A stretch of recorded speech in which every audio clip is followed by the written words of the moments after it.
Era uma madrugada silenciosa quando uma caravana de carros escuros se aproximou do Hospital Militar de Brasília. A cena era comum, mas algo na atmosfera indicava que aquela visita seria diferente.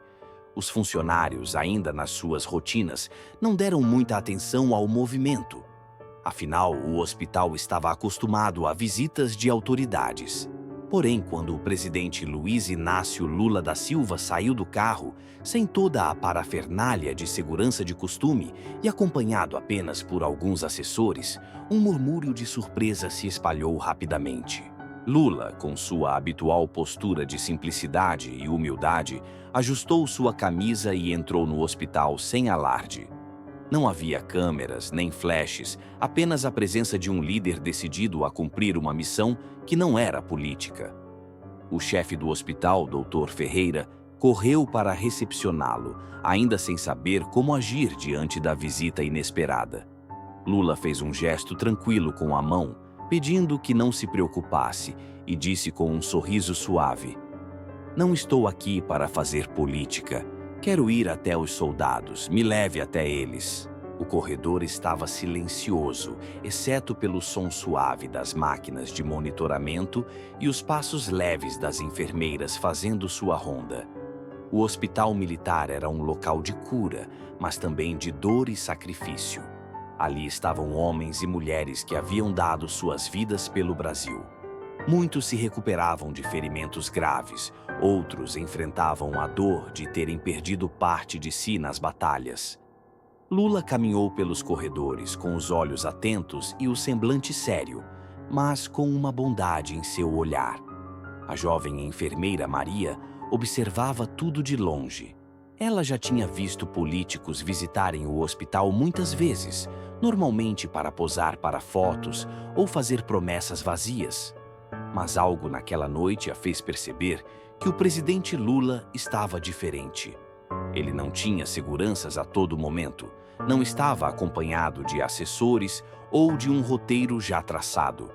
Ele parecia genuinamente interessado, como se estivesse ali não como presidente, mas como um ser humano que sentia na pele as dores de seu povo.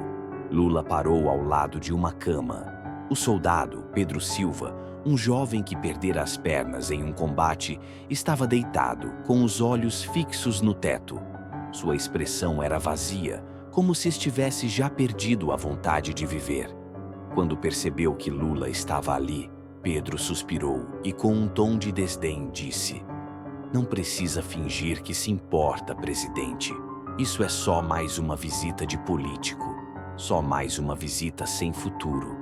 Mas Lula, com sua calma característica, não se ofendeu. Em vez disso, ele puxou uma cadeira e se sentou ao lado de Pedro. "Me conta a sua história, Pedro", disse ele de maneira suave, mas com firmeza. Pedro hesitou, sua dor ainda fresca. Ele estava cansado das visitas que nunca realmente viam o que ele estava vivendo. Mas algo na voz de Lula fez com que ele começasse a falar. Ele contou sobre o momento da explosão que lhe tirou as pernas, as noites em claro, o sofrimento físico e psicológico. Falou sobre os pesadelos, a solidão e como a vida parecia ter acabado para ele depois daquele dia fatídico. Como sentia que ninguém mais se importava com ele. Lula ouvia atentamente, sem pressa de interromper, apenas ouvindo cada palavra. Quando Pedro terminou, o presidente respirou fundo, sentiu o peso daquelas palavras. "Você sente que o seu sacrifício foi em vão?" perguntou Lula, olhando profundamente nos olhos de Pedro. Pedro não respondeu de imediato, e sua expressão parecia estar carregada de um ressentimento silencioso.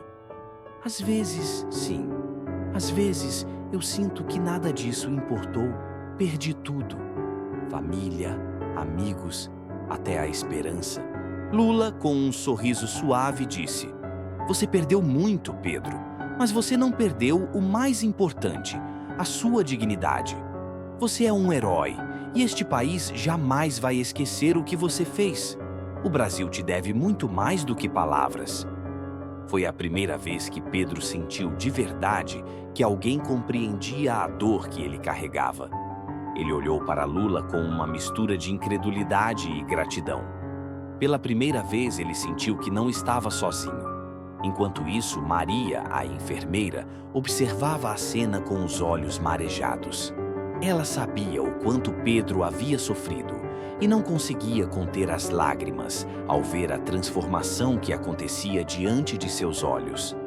Ela se aproximou e falou com Lula com a voz trêmula. Presidente, existem muitos como Pedro aqui, soldados que não têm mais ninguém. Eles perderam a fé em tudo. Em muitos casos, nem mesmo a família vem mais visitá-los. Antônio, que antes estava fechado em seu luto, agora olhava para Lula com uma expressão diferente. Seus olhos começaram a brilhar, como se pela primeira vez ele estivesse ouvindo o que precisava ouvir. Ele foi um herói, mas ninguém mais se lembra dele, disse o sargento com a voz quebrada. Lula, com firmeza, respondeu: Eu não vou esquecer o seu filho, Antônio. E vou garantir que o Brasil também não esqueça. Vou lutar para que o nome dele seja lembrado. Antônio, com lágrimas nos olhos, finalmente encontrou um pouco de alívio. Lula fez uma promessa silenciosa naquele momento e sabia que era uma promessa que ele teria que cumprir. Lula, então, se voltou para os médicos e enfermeiros presentes. Quero uma lista, disse ele com a voz forte. Quero saber de todos os veteranos que estão esquecidos, todas as famílias que estão sofrendo. Quero saber de cada um que precisa de apoio. Um dos médicos hesitou, mas o olhar de Lula era tão sincero que não houve como recusar. Podemos fazer isso, senhor presidente, disse ele com um tom de confiança renovada. Lula olhou para todos ao seu redor. Então vamos começar agora. Não podemos deixar que mais um herói seja esquecido. Vamos garantir que nenhum soldado, nenhum veterano, seja deixado para trás. Naquela noite, Lula não fez apenas uma visita simbólica. Ele ficou por horas, conversando com os médicos, ouvindo as enfermeiras e anotando nomes e histórias. Ele fez ligações para instituições, pediu a criação de novos programas de apoio aos militares e garantiu que ações concretas seriam tomadas para transformar a vida daqueles que haviam sido esquecidos. Enquanto caminhava pelos corredores do hospital para se despedir, Lula foi surpreendido por uma cena comovente. Um menino, com um ursinho de pelúcia nas mãos, estava sentado sozinho em um banco no corredor. Seus olhos estavam tristes e cheios de preocupação. Quando viu Lula se aproximar, o menino, com a voz tremendo, disse: Meu pai é soldado. Ele está muito doente. E eu não sei se ele vai sobreviver. Lula se agachou ao lado do garoto, colocando a mão no ombro dele. Seu pai é um guerreiro, garoto. Guerreiros não desistem. E ele vai lutar, porque os guerreiros sempre lutam até o fim. Lula entrou na UTI ao lado do capitão Souza.